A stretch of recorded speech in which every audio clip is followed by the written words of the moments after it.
અમરેલી લેટરકાંડ મુદ્દે રાજકારણ ગરમાયું છે। લેટરકાંડમાં ધારાસભ્ય કૌશિક વેકરિયા વિરુદ્ધ ભ્રષ્ટાચારના આરોપ લગાવવામાં આવ્યા હતા અને આ આરોપો સાચા હોવાનું પણ કહેવામાં આવી રહ્યું છે। ત્યારે હજુ તો આ વિવાદ શમ્યો નથી, ત્યાં ભાજપના પૂર્વ સાંસદ નારણ કાછડિયા સામે પણ ભ્રષ્ટાચારના આરોપ લગાવવામાં આવ્યા છે અને હવે આ મુદ્દે પૂર્વ સાંસદ નારણ કાછડિયા સામે આંદોલન પણ શરૂ થયું છે। ભાજપના પૂર્વ સાંસદ નારણ કાછડિયા સામે નવતર ઉપવાસ આંદોલન શરૂ થયું છે।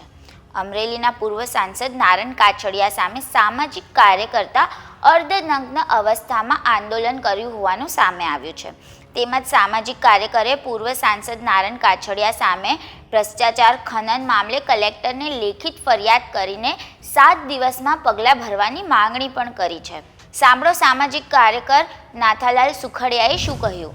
અહીંના અમરેલીના પ્રતિનિધિ જે રહી ચૂક્યા છે 3 ટર્મ સુધી, નારણ કાછડિયાભાઈ, તો એમની સામે 2020થી મારી રજૂઆત હતી કે એના બંગલો આવ્યો છે સર્વે નંબર 503ની અંદર અને એને લાગુ જમીન ગૌસરની જમીન 334 પૈકી 5માં તેઓએ દબાણ કર્યું છે અને દબાણ હટાવવા માટે નામદાર હાઈકોર્ટે 39/2020ના આદેશથી કોર્ટે હુકમ કરેલો હતો કે આ દબાણ દૂર કરવું, પણ અત્યાર સુધી માત્ર કાગળ ઉપર દબાણ દૂર થયું છે। વાસ્તવિક રૂપે ત્યાં મીડિયાના લોકોને આપણે જઈએ તો ત્યાં આંબા, રાવણા જેવા ફળાવ ઝાડ છે ને સિઝનલ ઝાડની અંદર જ્યારે ફળો આવે ત્યારે આજુબાજુના નાના બાળકને પણ અડવા દેતા નથી। માત્ર નારણભાઈ કાછડિયાના બંગલામાંથી આ આંબાની કેરી એ પરિવાર ખાય છે, એ રાવણા ખાય છે। એની સામે મારો વિરોધ હતો કે આ અમરેલીના નાગરિક, નાનામાં નાનો માણસ એ આંબાના ફળ ખાય આવતી સિઝનમાં, એ માટે દબાણ હટાવવા માટેનો મારો પ્રશ્ન હતો।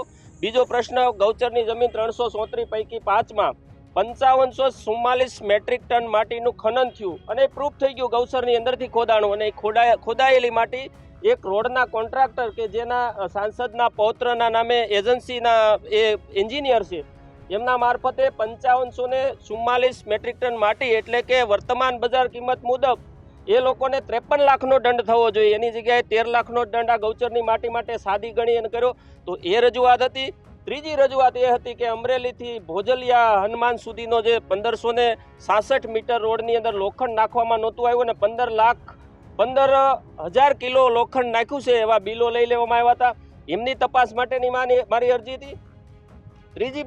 ચોથી બાબત એ હતી કે Mahuva Jetpur national highway number 351 જે બનવાનો છે 4 ટ્રેક, એની અંદર નારણ કાછડિયાભાઈની જમીન રાતોરાત બિનખેતી કરી દેવામાં આવી, બીજા ખેડૂતોને અવગણવામાં આવ્યા। જ્યાં એલામેન્ટ ચેન્જ કરવાની જરૂરિયાત નહોતી એવા ઓળિયા વગેરે ગામના ખેડૂતોને અન્યાય કરવામાં આવ્યો। એ અન્યાય સામેનો મારો અવાજ ઉઠાવવા માટે મેં આજ રોજ અર્ધનગ્ન હાલતમાં આ આંદોલન કર્યું હતું અને કલેક્ટરશ્રી દ્વારા મને આજે લેખિતમાં આ બાબતે થોડા દિવસોમાં કાર્યવાહી કરવાનું જણાવેલ હોવાથી અમે 7 દિવસ સુધી આ અમારો કાર્યક્રમ અત્યારે મોકૂફ રાખીએ છીએ।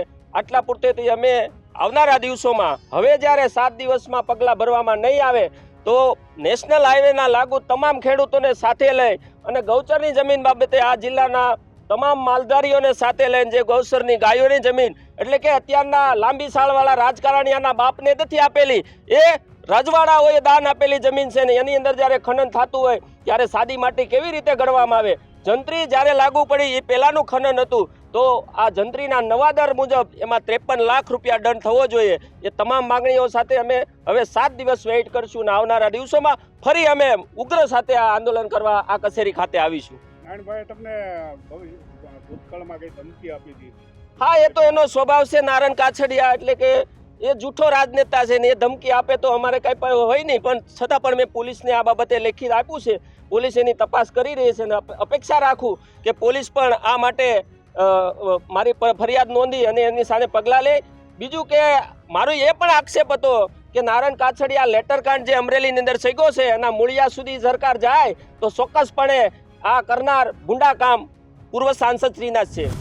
ત્યારે આ વિરોધમાં નાથાલાલ સુખડિયા સાથે ઓળિયા ગામના સરપંચ સહિતના ખેડૂતો પણ જોડાયા હતા।